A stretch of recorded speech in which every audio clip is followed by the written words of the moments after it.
नमस्कार, शाम के 7 बज रहे हैं। खबर दमदार में स्वागत है आपका। पहले चरण के रण में सभी ने मताधिकार का इस्तेमाल कर लिया और 11 जिलों की 58 सीटों पर मतदान पूरा हो चुका है। यानी कि सभी राजनीतिक दलों की पहले चरण की परीक्षा पूरी हो चुकी है और क्या नतीजे होंगे 10 मार्च को पता चल जाएगा।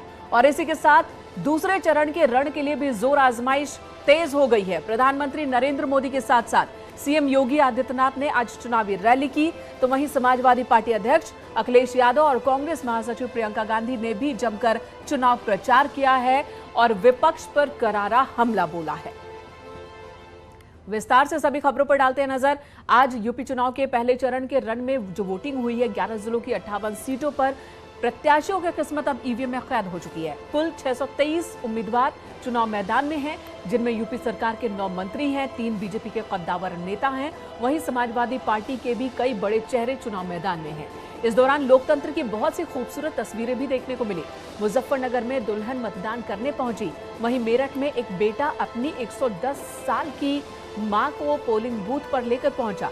इसके अलावा आगरा में मतदाताओं की भारी भीड़ दिखी। गाजियाबाद में दिव्यांग ने वोट कास्ट किया। मथुरा में दूल्हे ने शादी से पहले मताधिकार का इस्तेमाल किया। तो बुलंदशहर की ये तस्वीर देखिए, जहां बूथ पर मतदाताओं का जबरदस्त स्वागत हुआ ढोल नगाड़ों के साथ। तो ये तस्वीरें आपके सामने हैं। इसके अलावा कुछ और तस्वीर आपके सामने, बागपत, अलीगढ़, शामली और हापुड़ की ये तस्वीर भी देखिए। नोएडा की ये तस्वीर भी देखिए। लोकतंत्र का महापर्व पूरे उत्साह के साथ मनाते दिखे मतदाता। तस्वीरों के जरिए आप भी समझ सकते हैं 11 जिलों में लोकतंत्र का पर्व धूमधाम से आज मनाया गया। अलग अलग तरह की तस्वीरें इस दौरान हमें देखने को मिली है और जो सबसे खुशी की बात है, लोकतंत्र के लिए एक मजबूत करने वाली बात है कि 2017 के मुकाबले इस बार इन सभी जगहों पर वोट परसेंटेज में इजाफा देखने को मिला है।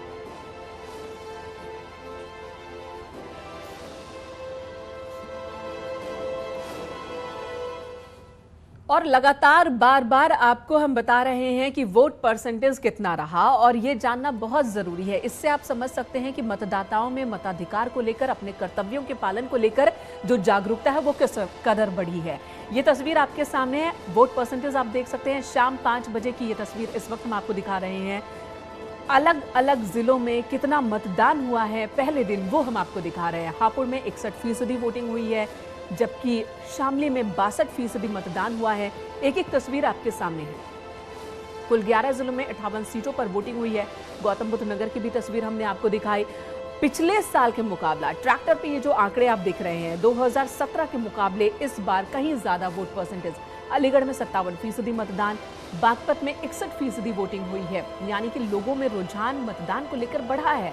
वहीं मुजफ्फरनगर की ये तस्वीर, 62% लोगों ने मताधिकार का इस्तेमाल किया। मथुरा में भी 59% मतदान हुआ है, 55% वोटिंग हुई है। और ये तस्वीर है गाजियाबाद की। वोट फीसदी में इजाफा इस बार देखने को मिला है और ये एक अच्छी बात आप कह सकते हैं लोकतंत्र के लिए।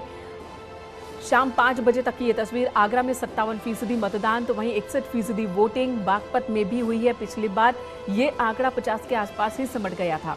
जबकि मुजफ्फरनगर में 62% लोगों ने मताधिकार का इस्तेमाल किया है। जबकि अगर शाम 6 बजे तक के आंकड़ों की बात करें तो वोट जानने के लिए, यानी कि पहले चरण में 11 जिलों की 58 सीटों पर कुल कितने फीसदी मतदान हुआ है, ये जानने के लिए अभी हमें थोड़ा और इंतजार करना पड़ेगा। चलिए 58 सीटों पर 2017 की तस्वीर भी आपको दिखा देते हैं कि 2017 में इन सीटों पर तस्वीर कैसी थी और वोट परसेंटेज किस तरीके का रहा था। माफ कीजिएगा, ये कुल 403 सीटों की ये 53 सीट, इन 58 में से 53 बीजेपी ने जीती थी। समाजवादी पार्टी के खाते में 2 सीट गई थी, जबकि बीएसपी ने भी 2 सीटों पर जीत हासिल की थी। बीएसपी ने 58 सीटों पर अपने उम्मीदवार उतारे थे, 2 पर जीत मिली थी। कांग्रेस को एक भी सीट नहीं, जबकि 23 सीटों पर कांग्रेस ने 2017 में चुनाव लड़ा था और इस बार कांग्रेस 43 सीटों पर। और ये देखिए, अदर्स के खाते में 1 सीट गई थी। 2017 की ये तस्वीर हम आपको दिखा रहे हैं। 58 सीटों में से 53 बीजेपी ने जीते थे। इनमें से 4 सीटों पर बीजेपी दूसरे नंबर पर रही थी और 1 सीट पर तीसरे नंबर पर। लेकिन इस बार बीजेपी ने अपने 19 उम्मीदवारों को बदल दिया, 19 विधायकों को बदल दिया है। और ऐसा क्यों करना पड़ा, ये समझना ज्यादा मुश्किल नहीं है। एंटी इनकम्बेंसी को, उसके असर को कम करने के लिए बीजेपी की ओर से ये फैसला लिया गया, ऐसा बताया जा रहा है। कुछ और आंकड़ों पर, कुछ और महत्वपूर्ण तथ्यों पर नजर डाल लेते हैं। 5 बजे तक गौतम बुद्ध नगर जिले की क्या तस्वीर रही हम आपको दिखा रहे हैं। 3 विधानसभा सीट है। नोएडा में 48% मतदान 5 बजे तक हुआ है। गौतम बुद्ध नगर के अगली सीट की तस्वीर भी आपको दिखा देते हैं। गौतम बुद्ध नगर की ही अगली तस्वीर, अगली सीट ये दादरी की सीट है और यहाँ पर भी बीजेपी के विधायक है। 56% मतदान यहाँ पर हुआ है। और अगली सीट का रुख कर लेते हैं, गौतम बुद्ध नगर के ही जेवर की बात कर लेते हैं। 60.3% मतदान हुआ है, पिछली बार की तुलना में ज्यादा है। इसके मायने क्या है ये समझना भी बहुत ही महत्वपूर्ण है। अलीगढ़ की तस्वीर भी देखिए, पिछली बार सभी सीटों पर बीजेपी का कब्जा रहा था। खैर से इस बार 57.8% मतदान खैर में हुआ है। अलीगढ़ की ये विधानसभा सीट और दूसरी विधानसभा सीट भी हम आपको दिखा देते हैं कि बरौली में क्या हुआ। बरौली में 5 बजे तक 58.68% मतदान हुआ है। और अगली विधानसभा सीट अलीगढ़ की ही अतरौली सीट की बात करते हैं। 57.02% मतदान यहां पर हुआ है। और अगली विधानसभा सीट छर्रा की बात कर लेते हैं। 56.3% मतदान छर्रा में, कांटे का मुकाबला बताया जा रहा है यहां पर। कोल की बात कर ले हैं, 58% मतदान कोल में हुआ है। महिलाओं में भी काफी उत्साह यहां देखने को मिला मताधिकार को लेकर, मतदान को लेकर। और अलीगढ़ की बात कर लेते हैं, अलीगढ़ शहर 56.8% मतदान हुआ है अलीगढ़ शहर में। ये तस्वीर एक एक कर पूरे 58 सीटों की हम आपको बता रहे हैं। इगलास की अगर बात कर ले, अलीगढ़ की इगलास विधानसभा सीट, यहां पर भी 56% मतदान हुआ है। कुल 19 विधायकों के टिकट इस बार बीजेपी ने काटे हैं और उसमें 4 वो विधायक भी शामिल है जो पिछली माफ कीजिएगा 4 वो उम्मीदवार भी शामिल है जो पिछली बार जीत नहीं पाए थे। और अगली खबर, पहले चरण का रण पूरा हो चुका है, अब दूसरे फेज की लड़ाई शुरू हो चुकी है। न सिर्फ शुरू हुई है बल्कि जोर शोर से चुनाव प्रचार में सभी राजनीतिक दल लग चुके हैं। पीएम मोदी और सीएम योगी आदित्यनाथ ने सहारनपुर में बड़ी जनसभा को संबोधित किया। पीएम मोदी और सीएम योगी ने समाजवादी पार्टी और कांग्रेस पर जमकर हमला बोला है और दोनों पर ही परिवारवाद के आरोप एक बार फिर से लगाए हैं।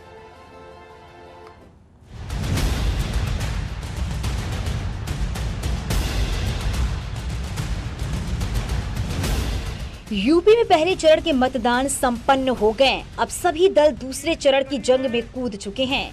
पीएम मोदी ने दूसरे चरण के लिए सहारनपुर से प्रचार का आगाज किया। बड़ी जनसभा को संबोधित करते हुए पीएम मोदी ने समाजवादी पार्टी और कांग्रेस पार्टी पर जमकर निशाना साधा। आप ये मत सोचना कि ये दंगावादी लोग सुधर गए हैं। आप मत सोचना ये परिवारवादी सुधर गए हैं। वो तो मौके की तलाश में है, मौका मिल जाए इसके इंतजार में है। सहारनपुर के दंगों के बड़े गुनहगार को अब इन माफियावादियों ने इस चुनाव में अपना साथी बना लिया है। मोदी जी दिल्ली में आए, उसके पहले भी होता था कि नहीं होता था? आपके दादा परदादा भी करते थे कि नहीं करते थे? लेकिन इतनी सरकारें आई, इतने नेता आए, किसी ने आपको पूछा ही नहीं। ये भाजपा सरकार है जिसने आपकी ताकत को पहचाना है और दुनिया में डंका बजाया है। उत्तर प्रदेश की जनता ने उनको नकार दिया है और इसलिए बड़बोले वचन देना, कुछ भी वचन दे देना, हम ये करेंगे, हम वो करेंगे, उनका क्या जाता है? आना तो है नहीं, करना तो है नहीं, बोलते जाओ। आप मान के चलिए, जब कोई बड़े बड़े वादे करता है ना, तो समझ लेना वो खोखले ही होंगे, गैर जिम्मेदारी होंगे। वहीं पीएम मोदी के साथ सीएम योगी आदित्यनाथ ने भी जनसभा को संबोधित किया, जिसमें सीएम योगी आदित्यनाथ ने अपने चिर परिचित अंदाज में समाजवादी पार्टी की सरकार पर जमकर हमला बोला। जो सरकार 12 से 17 तक थी और जिसमें अपनी सरकार में जिन्होंने केवल प्रदेश को 2 काम किए, गुंडागिर्दी, अराजकता और दंगे। 700 से ज्यादा दंगे हुए थे समाजवादी पार्टी की सरकार में। एक लखनऊ में दंगा करवाता था, दूसरा लड़का दिल्ली से तमाशा देखता था। न सड़क, न बिजली, न पानी, न चिकित्सालय, न विद्यालय, न विश्वविद्यालय, न मेडिकल कॉलेज, इन सब पर तो उनका ध्यान ही नहीं था। आपके बिजनौर जनपद को तो उन्होंने डार्क जोन घोषित कर दिया था। वे लोग व्यापारियों पर बम फेंकते थे, किसानों पर बम फेंकते थे। हमने तो कावड़ यात्रा निकाल करके ही नारा दे दिया, हर हर बम बम। अब बमबाजी नहीं होती है। वहीं दूसरे चरण में प्रचार के लिए अखिलेश यादव बिजनौर पहुंचे, जहां उन्होंने चुनावी यात्रा की। बीजेपी पर पलटवार करते हुए अखिलेश ने कहा कि जिनका परिवार नहीं, वो परिवार का दर्द क्या समझेंगे। हमें गर्व है कि हम परिवार वाले हैं और परिवार वाले जनता का दुख दर्द समझते हैं और परिवार के लोगों का दुख दर्द समझते हैं। परिवार वाले लोग कभी अपना झोला उठा के कभी परिवार को छोड़ करके नहीं जाएंगे। परिवार वाले बेरोजगारी की संकट को जानते हैं, परिवार वाले महंगाई को समझते हैं, परिवार वाले लोग जिस तरीके का अन्याय हो रहा है वो समझते हैं। इसलिए भारतीय जनता पार्टी इस तरह के आरोप न लगाए। यूपी के दूसरे चरण में 14 फरवरी को वोटिंग होगी। इस चरण में सहारनपुर, बिजनौर, अमरोहा, संभल, मुरादाबाद, रामपुर, बरेली, बदायूं, शाहजहांपुर जिले में मतदान होगा। 9 जिलों की 55 सीटों के लिए चुनाव की घोषणा होते ही प्रदेश में आचार संहिता लागू हो गई है। Bureau report, news 18।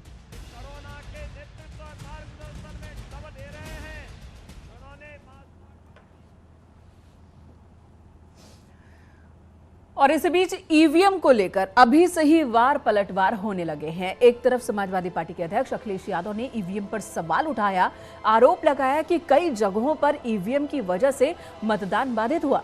तो वहीं डिप्टी सीएम केशव प्रसाद मौर्य ने अखिलेश पर पलटवार किया और कहा कि अभी से ही ईवीएम खराबी का बहाना वो ढूंढने लगे हैं। वैसे बहुत ज्यादा जगह से ये सूचनाएं मिल रही थी कि ईवीएम खराब है। ईवीएम पे कई घंटे वोट नहीं डाल पाए, लोग पोलिंग स्टेशन पे इकट्ठे रहे, कई जगह नाम लोगों के गायब थे। ये तैयारी अगर करनी थी तो चुनाव आयोग की तैयारी करनी थी कि चुनाव निष्पक्ष हो, इस तरह की रुकावटें ना आए, इस तरह के काम ना हो जिससे लोग अपना वोट न डाल। चुनाव में संभावित हार को देख करके आज से ही पहले चरण के मतदान से हार के बहाने क्या क्या हो सकते हैं उसकी स्क्रिप्ट तैयार करने का शुरुआत किया है। बाकी चुनाव आयोग से कोई भी राजनीतिक दल कोई शिकायत है तो वो शिकायत करता है। हमें भी कोई शिकायत होगी तो हम भी चुनाव आयोग से करेंगे। यहां रुकेंगे, एक छोटे से ब्रेक ले, तुरंत लौटेंगे। आप बने रहे हमारे साथ। ब्रेक के बाद खबर मऊ से, जहां पर सदर सीट से विधायक मुख्तार अंसारी एक बार फिर चुनावी मैदान में हैं। एसपी गठबंधन में शामिल ओम प्रकाश राजभर की पार्टी सुभाषपा ने मुख्तार अंसारी को टिकट दिया है। मुख्तार अंसारी के वकील दरोगा सिंह ने 2 सेट में नामांकन के लिए पर्चा खरीदा है और वो सदर विधानसभा सीट से चुनाव मैदान में होंगे। मुख्तार अंसारी के वकील दरोगा सिंह ने बताया कि मुख्तार अंसारी का 2 सेट में पर्चा खरीद लिया गया है। दरोगा सिंह ने बताया कि उन्होंने कोर्ट से मांग की है कि मुख्तार अंसारी को चुनाव लड़ने की अनुमति दी जाए, साथ ही उनसे मिलने और नामांकन के लिए जो भी प्रक्रियाएं हैं वो निभाई जाए और उसे पूरा करने के लिए स्पेशल एमपी एमएलए कोर्ट में अर्जी भी डाली गई है। मिल चुका है। तो आपने पर्चा खरीद लिया? पर्चा खरीद लिया। कितने सेट में नामांकन करेंगे? 2 सेट में। और कैसे प्रक्रिया पूरी होगी यहाँ से लेकर जेल? अब यहाँ से लेकर जेल तक अदालत की कस्टडी में है, अदालत जैसा आदेश देगी वैसे पूरा हो।